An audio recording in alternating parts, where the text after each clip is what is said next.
Hey, this is KDWS from Andracca. Antichrist magazine got in touch asking if we'd want to do an interview. I said yes, so here we are. Sent me a few questions that I have here, so I'll just start going through. So they want to introduce the band. Like I mentioned, I'm from Andracca. The band started as a solo project that I formed around 2016 time, just as a solo project purely out of necessity, as where I live at the time. Couldn't find the suitable musicians to play with, so I just started the project myself. Then took about 2 years sort of learning songwriting and recording techniques, and a couple of years later we released Morgul Dwin, the first release in 2018, 29th of June, and sort of got on from there. A few different lineups that we've had. The most recent one has been in place for nearly 2 years now, I think, and we're a black metal band. The band name Morgul Dwin that I mentioned previously, that was a album based on the Silmarillion by Tolkien, and the band name is a translation of one of the dragons from that world, and it's just sort of stuck, even though we've moved away from Tolkien thematics in lyrical content since then. It's taken on more of just a general abstract symbolic meaning of dragons. You can read into that what you like. So a bit about the latest album that we released just over 2 months ago now, Bear the Weight of Death. That album was in the making since about 2019. It was an album that had a really extensive writing process. So we actually started that release before we released our 2020 EP, and part of the reason for that EP was after the COVID hit, we knew that there'd just be delays in recording like a big sort of full-length album, that I wanted to be a really big step up from the first release, both in terms of just the songwriting and just the general musical elements and just the production quality, the presentation of it, and the development of the whole broader idea of the record. So the EP was almost done as a little bit of a placeholder while we waited out COVID. So it was really long in the making. Musically, it drew on sort of a more broad range of musical influences. The first releases that we did were really mainly just sort of inspired by, your typical bands that everyone gets into when they get into black metal, bands like Emperor and Dark Throne, all of that good stuff. This new album incorporated more of the later influences that I picked up. So quite a lot of it from the Icelandic scene, although like not overly overtly on this particular record, but more sort of contemporary elements were starting to work their way in terms of like building atmosphere in slightly different ways than those like first and second wave bands that I'm sure you're all more than familiar with. In terms of the lyrics on that release, so I mentioned I started writing in sort of 2019 time. The whole album was sort of kick-started by the death of my grandfather, and then over the course of starting writing, another 4 members of my family died, and after each one of those deaths there were certain elements of progression in my acceptance and willingness to confront my own mortality as well as losing loved ones.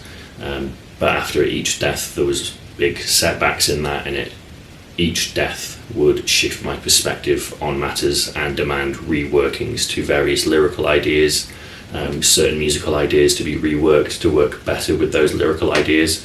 So it was sort of a lot of back and forth between that, but all of the lyrics are from the start of the record, starting in quite a bitter and hostile place and not really wanting to confront the reality of things, through to the end of the record being a triumphant acceptance of it, and learning to appreciate things while they are here, in the knowledge that everything does eventually come to a death in one form or another, both in terms of literal physical death and death in other various forms. Allowing certain parts of yourself to die was a big thing that I had to learn throughout that process, and learning to let go of certain things.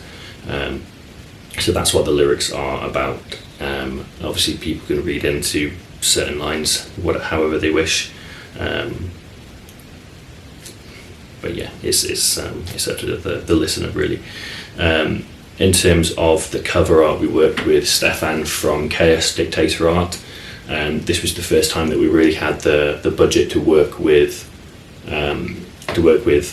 like an external artist. The previous two covers were actually done by myself, but we got in touch with Stefan just after seeing the quality of his previous work, and I literally just sent him the music and the lyrics for the album, with certain parts highlighted, and just out of what I thought would be just significant lines throughout the album that I wanted included visually in one way or another. I didn't overtly specify how those ideas or lines should be represented. I left that up to him, because he is the visual artist, and I wanted to grant him the freedom to work a bit more openly rather than prescribing, I want these certain elements laid out in this certain way. So I gave him a few lines, highlighted the music, and some of his own covers that he'd done previously as a sort of a reference for general atmosphere and colour tones that I was after in the record. And he absolutely knocked it out of the park. I was really taken aback when I saw the work that he'd done, and I'm immensely proud to have that artwork on the cover of my album. He was excellent to work with. He greatly appreciated the personal significance of the record, and he was very considerate in checking certain details were correct, happy to discuss changes and all stuff like that. So the cover art was a really great way to cap off. Obviously, we'd finished the record by that point, and then getting the finished artwork back was a real high point for me personally. In terms of the cooperation with Vendetta, again, it gets a bit confusing now because it's another Stefan, but this Stefan was also really, really great. We approached him, I can't really remember now, but we approached him maybe a year or so before the record was finished at the end of 2022, and just expressed the interest in working with him based on the releases that he's handled before, both with UK bands like Ninkos, like Anti-Inferno, both bands that I personally enjoy a lot, and bands like Afsky, things like that. Vendetta just puts out quality stuff consistently. It's one of those labels where if it's on that roster, it's worth at least checking out. So we got in touch. He was happy to work with us. Again, like, very seamless process, lots more discussion on how we want things handled, how we want to go about doing certain things, any plans that we might have, and the organisation was excellent. So Vendetta did a great job. Obviously the physical products came out absolutely incredible. I'm incredibly happy that the quality of the records, the CDs and the tapes were all excellent, and the distribution's been great. We've reached a lot of new people with this record, which is obviously a bonus. Asking about my livelihood outside of music, day job wise, I do things on just the analytical side, but in addition to that I also run audio visual production company called Blackfire Productions. So I actually handled all of the recording, mixing and mastering on our own release. So if you like the sound of that, feel free to get in touch. You can find us on socials, all that sort of stuff. I also do, like I mentioned, I do visual stuff as well, so that tends to be live videos of bands, just at gigs, and some like photography and things like that. So the video for the single that we had, Oceans of Fire, that was a mixture of live footage captured by Goldmore Productions in Glasgow when we played up there last August, and footage that I captured myself after the fact, and I edited the two together. When did I first discover an interest in metal music? So when I was 8 years old, my grandfather introduced me to Black Sabbath with Fairies Wear Boots, and it just captivated me like nothing else had. My parents had raised me on things like Guns N' Roses and Led Zeppelin, but that was the first time it really clicked a switch in my head, and that prompted me to start, pursuing guitar lessons, and it made me start wanting to play rather than just be a listener on the outside. It made me want to step into the world of actually playing. And it was that grandfather who was the death in 2018 that prompted the whole album to be written. So it came full circle there.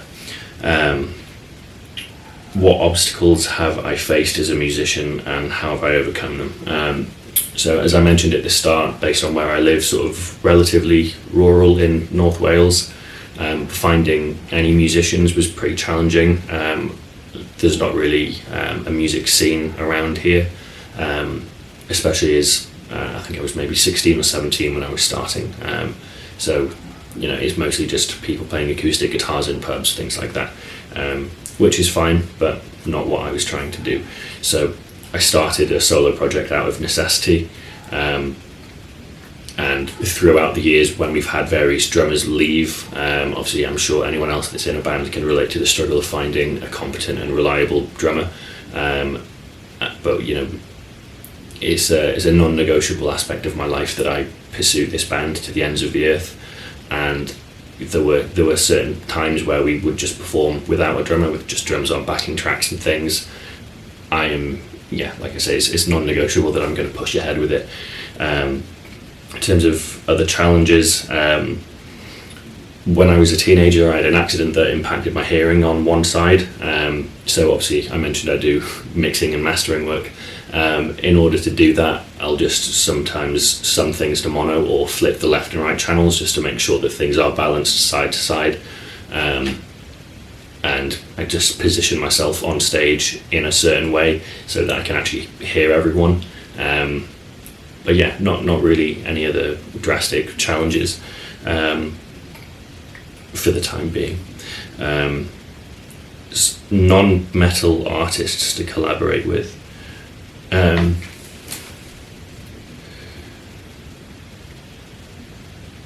Collaborate is a tricky one. There are lots of non-metal artists that I appreciate, but in terms of collaborating, that would be quite difficult to do in a fruitful way, I think. No one in particular comes to mind. I mean, I have certain friends that are fantastic acoustic guitar players, more on the sort of folk side of thing, and I would enjoy learning more that style of playing, and potentially write something if something came of it. But probably not any artists that I'd want to pursue something seriously with, I suppose. This question I could talk a lot about, but it's about my perception about the evolution of metal music over the years. I am pretty firmly of the opinion that it was sort of, started in 1970 with Black Sabbath, and it was sort of perfected by the end of the 70s with bands like Judas Priest doing things like Sad Wings of Destiny. Obviously lots of fantastic stuff in the 80s and the late 80s with the emergence of early death metal and death thrash and black metal and all that sort of stuff. But yeah, in general, I feel like as production techniques have gotten more forgiving, there's something that's been lost to a pretty significant extent in a lot of subgenres of metal. And one of the reasons that I appreciate black metal an awful amount is that it's one of the only subgenres that I don't think has happened to quite as drastically, rather than bands falling back on tried and tested, just run a 5150 through a vintage 30 speaker with a certain microphone and sample replacing drums, just oversampling things, editing things afterwards.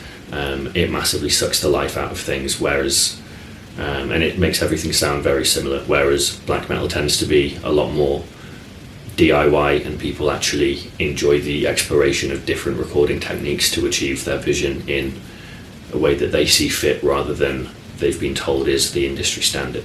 And obviously that's the approach that I take when I'm doing my own audio work. I think it's important to capture the the motivations and intent of a band with the sound that you conjure up for them or with them. Obviously, as artists, I think it's a very integral part of how you're presenting your work to the world. You should be considering how you want that to be presented sonically as well as visually with your cover art and all the things like that. So yeah, I guess modern production techniques have really killed a spontaneity and, you know, just a bit like a rock and roll attitude with these sort of things. You don't want to overcorrect and paint over all of the little cracks, and, you know, a lot of Motorhead records, you know, they're not perfect. You know, you can hear them shouting at each other at the start, you know, and they left all of that in, and it's one of those memorable things about those albums that I think makes them classics. So more of that, please. Then we've got a quick fire section. So guitar shredding or blast beats. I'm going to show guitar player bias and say shredding, because I think, you know, you can be a bit more individualistic with, you know, note choice and phrasing than you can with blast beats if you're being strict with your definition of blast beats. Memorable concerts. The first time, and sadly the only time I saw Black Sabbath, was earth-shattering for me. I still remember them walking out on stage with the big winged demon glowing purple, the wind blowing Tony Iommi's trench coat, and him hitting the first chord of their self-titled track as a big bell tolled, and it was everything that I would want it to be and more, and it is seared into my mind forever. I still get chills thinking about it. And other memorable concerts, every time, out of the 3 times I've seen Emperor, they were the first black metal band that I got very heavily into. Seeing them only just a couple of weeks ago was just as sensational as when I first saw them. I want to say maybe 6 years ago, something like that. They're still quite frankly terrifyingly good at what they do, and the fact that they wrote all of that music at such a young age is equally terrifying. I don't think the mantle of Nightside Eclipse has been met by anyone so far. I'm sure there's records I've not listened to. If anyone does know of anything that's as good as that, please let me know. Mosh pits or crowd surfing. One of the highlights of my life was crowd surfing to the guitar solo in Painkiller by Judas Priest when I saw them for the second time. But in general, I'd probably say that I enjoy pits more, just because I'm conscious that it's incredibly annoying when people crowd surf all the time, whereas you can stay in a pit for a bit longer. So yeah, crowd surfing is more picking your moment, I suppose, rather than for a whole show, and the people that do it for a whole show are pretty obnoxious. 12 a.m. studio sessions or 6 a.m. rehearsals. If there's a single musician that has answered a 6 a.m. rehearsal to this question, I would be very surprised. I much prefer writing late at night anyway, so midnight studio sessions are a regular part of how I spend my time. So I would definitely favour that. Guilty pleasures for like non-metal artists. It's not a guilty pleasure, but it is non-metal for sure. But I've recently gotten massively into James Brown. Just again, what I mentioned about modern metal losing a lot of attitude. I almost think that James Brown originated that sort of attitude. You know, the screaming, the on-stage and off-stage demeanour of the man was very much larger than life, in an era that was less accepting of such things. And obviously, yeah, his whole approach to music and tightness and performance was to be admired. So yeah, James Brown is a cool guy. Future plans for Andracca. So obviously we've released an album a couple months ago, and at the moment we are setting up more extensive live plans than we've ever had before to come later in the year, and obviously we're starting to set our sights further afield. To date we've only played within the UK, and setting over to Europe at some point is something that we're really hell-bent on achieving. So we're starting to look at that. Obviously, I've started writing extensively since I finished the writing for To Bear the Weight of Death. The music was finished for that probably around February time, maybe 2021, I want to say. So there's probably about 40 demos at various stages of completion that are sat sort of waiting to get full attention now that we've got a full 4-piece stable lineup. Since we've been playing together for a few years now, it's become a lot easier for the guys to start contributing more and more ideas that fit sort of within the framework that I've built up musically over the last 8 years. So it's becoming more and more easy for me to let control of those elements go to the people that I've entrusted with those duties live, because of their proficiency in those areas. So we're hoping to get a lot more range and dynamics in the new material that we're working on. So that work is happening now. So we're not taking a rest by any means now that we've just released something. If anything, it's given me the freedom to start working on new efforts without the release to worry about. So a lot of new music and more extensive live ambitions are taking shape at present. Obviously a lot of that is being handled by Reaper Agency that we started working with our bookings a little over a year ago.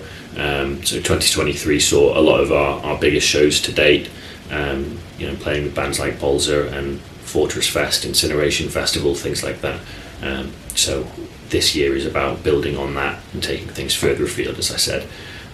So that's what we have coming for the future. So thank you to Antichrist for asking me to do the interview, and I hope it was insightful. Thank you.